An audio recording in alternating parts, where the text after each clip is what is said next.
You're getting richer, and you don't even know it. Let me ask you something real quick. You got money in your account right now. Maybe not a crazy amount, but it's there.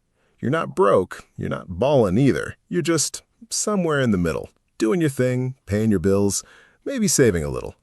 And yet, every time somebody talks about building wealth on the internet, it feels like they're talking about some other person, some guy with a six-pack, a yacht, and a ring light. Not you.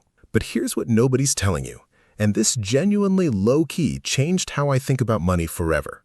Wealth doesn't announce itself. It sneaks up on you. The people who are quietly, seriously winning with money, they don't look rich. They don't post about it. They drive regular cars, shop at normal stores, and mind their business so hard it's almost suspicious. And there are signs, real specific signs that you are already on that path, even if your bank account doesn't have a comma in it yet. So today, we're breaking down the 10 signs you are becoming quietly wealthy, even if you don't feel rich yet. Stick around for number 7, because honestly, that one's going to hit different. Sign 1. You stopped trying to look rich. Okay, real talk. You know that one person, maybe it was you a few years back, no judgment, who was buying designer stuff, going out every weekend, keeping up with every single trend, and then wondering why the bank account was looking kinda tragic. Yeah, that's called being cash poor and image rich. And it's the most common trap out there. But here's the flip side. When you stop doing that, when you stop caring if people think you're ballin', that's actually one of the first signs that your brain is shifting into wealth mode. Quietly wealthy people don't need the flex. They already know what they're building. And they'd rather have the bag than the appearance of the bag. If you started choosing boring over bougie, picking the reliable car over the flashy one, saying, nah, I'm good, to overpriced brunches, buying quality stuff that lasts instead of trendy stuff that doesn't, congratulations, you just passed level 1. Sign 2. You have an emergency fund, even a small one. All right, don't sleep on this one just because it sounds basic. Having even 1 month of expenses saved up puts you ahead of a shocking percentage of people. Like, a majority of adults in America cannot cover a $1,000 emergency without going into debt. $1,000, that's it. So if you've got a little cushion sitting in that savings account, even if it's just $500, even if it's just $200, you are already operating differently from most people around you. Because here's what that money actually is. It's not just savings, it's psychological freedom. It means the next time your car acts up, your tooth starts whiling, or your landlord comes at you sideways, you don't have to panic. You don't have to put it on a credit card and pray. That calm, that I got it handled energy, that's what early wealth feels like. It ain't glamorous, but it's powerful. Sign 3. You're living below your means, and it doesn't feel like suffering. Now this one's a vibe shift. Living below your means used to sound like punishment. Like, oh, great, I gotta eat sad salads and never have fun and clip coupons like a grandma who lived through the Depression. But something changes when you actually get it. When you genuinely understand that living less than you earn is the literal foundation of every single wealthy person's story, it stops feeling like sacrifice. It starts feeling like strategy. You're not depriving yourself. You're deploying your money. There's a difference. If you've hit that point where you actually enjoy finding a good deal, where you feel good, not sad, about not blowing your whole paycheck on a weekend, you're not boring. You're not lame. You're becoming quietly dangerous with your finances. Sign 4. You're consistently investing, even small amounts. Okay, let's talk about this because people overcomplicate it like crazy. Oh, I can't invest. I don't have enough money. Oh, I'll start when I make more. Oh, the market is too risky right now. Bruh, bro, bestie, listen to me.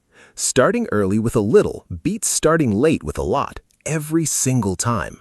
Nobody talks about the danger of delaying, but delaying is expensive. Every year you wait, you're leaving real money on the table, money that could have worked for you, provided for your family, changed your situation. And stay away from riba, interest-based traps that look like shortcuts but keep you stuck. The halal path is clean, it's sustainable, and trust me, clean money hits different. So don't wait for the perfect amount. Start halal, start small, just start. So if you've already started, if you've got even a little going into halal investments, Sharia-compliant funds, ethical businesses, or real assets, you are already playing a different game than most people your age. You are letting your clean money work for you. And the beautiful thing is, you don't have to be some Wall Street guy to do this.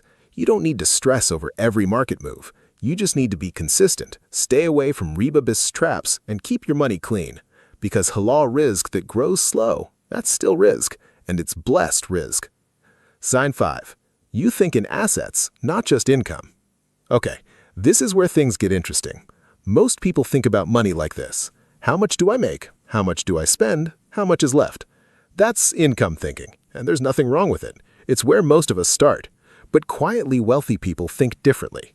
They're asking, what do I own that makes money for me? A side hustle that runs while you sleep, skills that make you irreplaceable. The moment you start thinking about assets, things that grow in value or generate income, you've crossed a mental threshold that most people never cross. And asset owners think like wealthy people, even before they feel wealthy. Sign 6. You've paid off or are actively crushing debt. All right, can we just acknowledge something for a second? Debt is heavy, like emotionally heavy. It's this invisible thing that just sits on your chest, and you don't realize how much energy it drains until you start getting rid of it. If you're actively paying down debt, credit cards, student loans, car payments, and you have a real plan, not just, I'll pay the minimum and hope for the best, that is a massive sign of wealth-building behavior. Because every dollar of debt you eliminate is a dollar that stops working against you and starts working for you.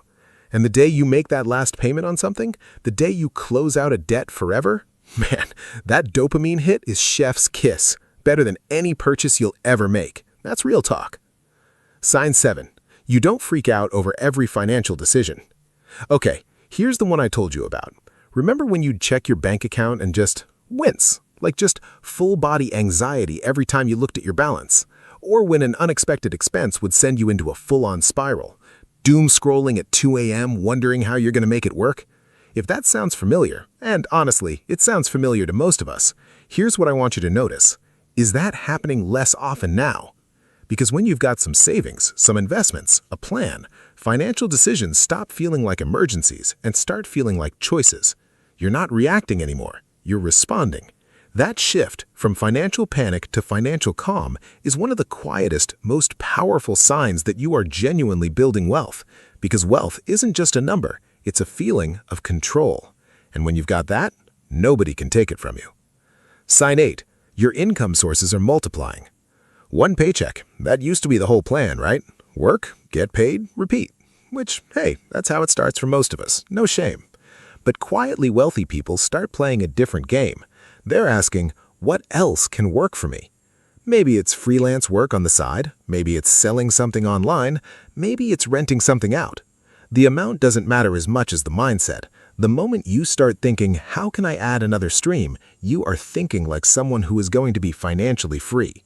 Because multiple income streams aren't just about more money. They're about safety. If one thing dries up, you've got others. And that kind of financial resilience, that's what separates people who survive economic rough patches from people who get wiped out. Sign 9. You're educating yourself about money without anyone forcing you. Real quick, you're watching this video right now. That already says something about you. You're voluntarily learning about money. Nobody assigned this. Nobody's grading you. You just showed up. And that matters more than people realize. Because here's the thing about financial literacy. It compounds just like money does. Every book you read, every video you watch, every concept you learn, it builds on itself. And the people who understand money will always, always, always make better decisions than the people who don't. You don't need a finance degree. You don't need to go to Wall Street. You just need to stay curious, stay consistent, and keep learning. The fact that you're here, already ahead. Sign 10. You're playing the long game. And this right here is the big one. You know how social media makes it seem like everyone is getting rich overnight? The crypto dude who turned $500 into a yacht? The girl who started a business and hit $1 million in year 1? The guy who looks 25, retired at 28, and is somehow living in Bali? And then there's you, quietly saving, quietly investing, quietly making moves that nobody's making a TikTok about. Here's the secret they don't put in the thumbnail. Most real wealth is built slow. Decade by decade, decision by decision. It's boring, it's patient, and it's wildly effective. The people winning the long game aren't the loudest ones in the room. They're the ones who stayed consistent when it wasn't exciting, who kept investing when the market was scary, who kept saving when everyone else was spending. If you are thinking about your finances 5, 10, 20 years from now, if you're making sacrifices today for a future version of yourself, you are playing the long game.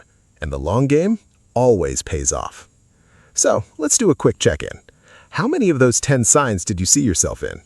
Maybe it was 2 or 3, maybe it was 7 or 8. Either way, you're on the path, and the path is what matters. Because here's the thing nobody tells you. You don't wake up one day and suddenly feel wealthy. It creeps in, quietly, slowly, one good decision at a time. And one day, not too far from now, you're going to look back at this version of yourself and say, that's when it started.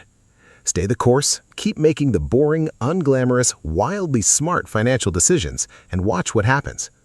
All right, if this video hit home for you, I need you to do 3 things right now. 1, smash that